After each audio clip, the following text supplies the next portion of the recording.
जय श्री कृष्णा। आप सभी को माघ पूर्णिमा की हार्दिक शुभकामनाएं।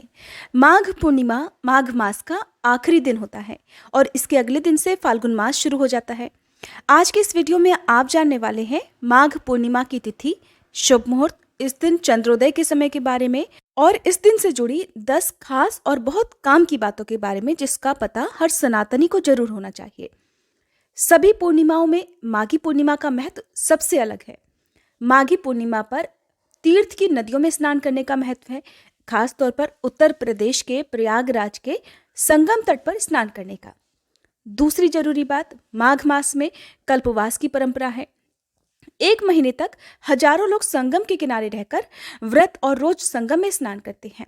तीसरी विशेष बात, ग्रंथों में ऐसा उल्लेख है कि माघी पूर्णिमा पर संयम से रहकर सुबह जल्दी उठकर स्नान करना, उसके बाद व्रत और दान करने का संकल्प लेना बहुत ज्यादा विशेष फलदायी होता है। चौथी खास बात, माघ मास की पूर्णिमा पर चंद्रमा मघा नक्षत्र में होता है और सिंह राशि में स्थित होता है, इसीलिए ये माघ मास कहलाता है। पांचवी बात, ब्रह्म वैवर्त पुराण के अनुसार माघी पूर्णिमा पर भगवान विष्णु स्वयं गंगा जल में वास करते हैं, इसीलिए इस दिन गंगा जल में स्नान, आचमन या फिर गंगा जल का स्पर्श करने मात्र से भी अपार पुण्य की प्राप्ति होती है। छठी खास बात, माघी पूर्णिमा पर देवता भी रूप बदलकर गंगा स्नान के लिए प्रयाग आते हैं, इसलिए गंगा जल और भी अधिक पवित्र और शुभदायक हो जाता है। इसलिए इस तिथि का विशेष महत्व हमारे धर्म ग्रंथों में बताया गया है। सातवीं जरूरी बात, जो व्यक्ति इस दिन प्रयाग में गंगा स्नान करता है उसकी सभी मनोकामनाएं पूर्ण हो जाती हैं और मोक्ष की प्राप्ति होती है। आठवीं जरूरी बात, जो श्रद्धालु तीर्थराज प्रयाग में 1 मास तक कल्पवास करते हैं, माघी पूर्णिमा पर उनके व्रत का समापन हो जाता है। इसके बाद ऐसे श्रद्धालु अपने घर वापस लौट जाते हैं। नवीं बात, सभी कल्पवासी माघी पूर्णिमा पर माँ गंगा की आरती और पूजन करके साधु, सन्यासियों और ब्राह्मणों को अपनी सामर्थ्य के अनुसार भोजन कराते हैं और बची हुई सामग्री का दान कर माँ गंगा से फिर बुलाने का निवेदन करके वापस अपने घर को जाते हैं। 10वीं बात, माघ पूर्णिमा पर ब्रह्म मुहूर्त में पवित्र नदियों में, खासकर प्रयागराज के संगम में स्नान करने से, और अगर ऐसा संभव ना हो तो घर पर ही नहाने के पानी में गंगा जल मिलाकर स्नान करने से शरीर से जुड़े हुए सभी प्रकार के रोग दूर हो जाते हैं, मन शांत रहता है और मन और तन नवीन हो जाता है। मन में कोई भी नकारात्मक विचार नहीं आते। और स्नान करने के बाद संकल्प लेकर तिल और कंबल का दान करने से अंत में नरक लोक का मुख नहीं देखना पड़ता।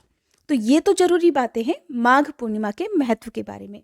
इस दिन देर तक सोने से शरीर में तरह तरह की बीमारियां प्रवेश कर जाती हैं, इसलिए हो सके तो ब्रह्म मुहूर्त में ही स्नान करना चाहिए। ब्रह्म मुहूर्त का समय सुबह स्नान करने के लिए और किसी भी प्रकार के मंत्र के जाप के लिए बहुत ही शुभ मुहूर्त बताया गया है। इस समय वातावरण में सभी पवित्र शुभ शक्तियां उपस्थित होती हैं और सभी पवित्र नदियों के जलों में स्वयं देवी देवताओं का, शुभ शक्तियों का वास होता है। इस प्रकार सुबह किए गए स्नान से तन मन पवित्र हो जाता है। इसी दिन श्री सत्यनारायण भगवान का व्रत भी रखा जाता है। श्री सत्यनारायण भगवान की कथा दोपहर के समय या सूर्यास्त से पहले पहले पढ़ी और सुनी जाती है। पूर्णिमा का उपवास सुबह से प्रारंभ होकर रात तक रहता है।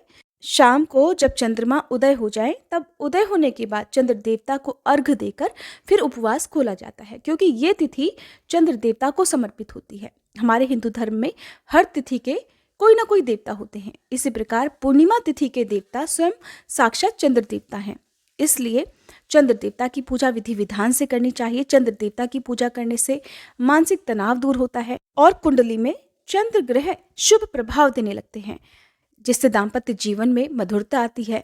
जिन लोगों का विवाह नहीं हो रहा हो, उनके विवाह संबंधी समस्याएं दूर होती हैं। जिसकी जैसी कामना हो वो पूर्ण हो जाती है। पूर्णिमा के दिन भगवान विष्णु, माँ लक्ष्मी जी और पूरे शिव परिवार की पूजा की जाती है। इस दिन खीर का विशेष रूप से भोग चंद्र देवता को और अपने आराध्य देवी देवताओं को अर्पित किया जाता है। खीर को ही प्रसाद रूप में ग्रहण करके सबसे पहले उपवास खोलना चाहिए। इस दिन भगवान विष्णु और भगवान श्री कृष्ण की पूजा करके पंचामृत का भोग जरूर अर्पित करें। साथ में तुलसी दल जरूर रखें। तुलसी दल के बिना भगवान विष्णु या भगवान कृष्ण अपना भोग स्वीकार नहीं करते हैं। और इस बार की पूर्णिमा रविवार के दिन होने के कारण रविवार के दिन तुलसी दल नहीं तोड़े जाएंगे, तो एक दिन पहले ही आप तुलसी दल भी तोड़कर रख लीजिएगा। रविवार के दिन तुलसी जी के पौधे में जल अर्पित नहीं किया जाता है, लेकिन सुबह और शाम दीपक जलाया जाता है।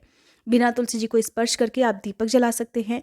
नियमों के अनुसार रविवार के दिन पीपल के वृक्ष की पूजा या फिर पीपल के वृक्ष में जल अर्पित नहीं किया जाता है। तो ऐसी स्थिति में आप अन्य पवित्र वृक्षों में, जैसे कि शमी का पौधा हो, बेल वृक्ष हो, आंवले का वृक्ष हो, तो वहां पर आप जल अर्पित करके दीपदान कर सकते हैं। पूर्णिमा तिथि को अपने घर के मुख्य द्वार पर रात के समय एक दीपक जरूर जलाएं। उत्तर दिशा की ओर माँ लक्ष्मी जी का वास होता है।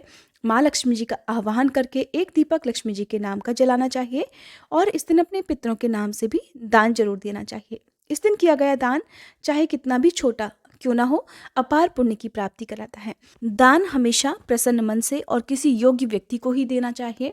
अपनी सामर्थ्य के अनुसार ही दान करना चाहिए और जिनकी सामर्थ्य कुछ भी दान देने की ना हो, जैसे अन्न, धन, दक्षिणा या भोजन इत्यादि भी जो लोग ना करा पाते हों, ऐसे लोग यदि पवित्र वृक्षों के नीचे साफ सफाई कर लें या आसपास के मंदिर में साफ सफाई में सहयोग दे देते हैं, तो वो सेवादान, वो श्रमदान भी कई गुना पुण्य प्राप्त कराता है।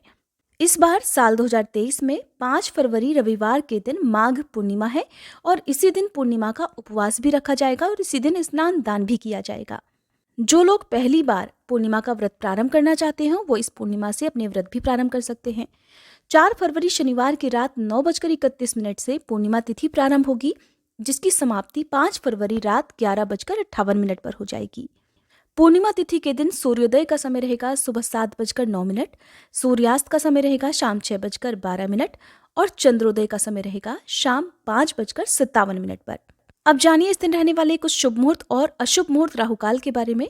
इस दिन ब्रह्म मुहूर्त का समय सुबह 5:33 से 6:21 तक रहेगा। अभिजीत मुहूर्त दोपहर 12:18 से 1:02 तक रहने वाला है और राहुकाल, जो कि अशुभ मुहूर्त माना जाता है, शाम 4:30 बजे से लेकर 6 बजे तक रहेगा। आपको इस दिन खास तौर पर राहुकाल के समय का जरूर ध्यान रखना है। राहुकाल के समय किसी भी प्रकार का पूजा पाठ या दान इत्यादि से संबंधित कार्य करने से बचना चाहिए। तो शाम को उपवास खोलने का जो समय आपका होगा वो शाम 6:15 के बाद होगा। इस समय के बाद से आप चंद्र देवता को अर्घ्य देकर अपना उपवास खोल सकते हैं। माघ पूर्णिमा व्रत की कथा और श्री सत्यनारायण व्रत की कथा भी आप हमारे चैनल पर पूर्णिमा तिथि को जरूर सुनिएगा। इसके अलावा माघ मास महात्म्य की कथाएं जिन्होंने भी आज तक लगातार पूरे महीने हमारे चैनल पर सुनी, उन सब का बहुत बहुत धन्यवाद और उम्मीद है आप फाल्गुन मास महात्म्य की कथाएं भी हर दिन हमारे चैनल पर इसी तरह से सुनते रहेंगे। इन कथाओं को सुनने के लिए अगर आपने अभी तक हमारा चैनल सब्सक्राइब नहीं किया है तो चैनल को सब्सक्राइब करके बेल आइकन प्रेस करना मत भूलिएगा।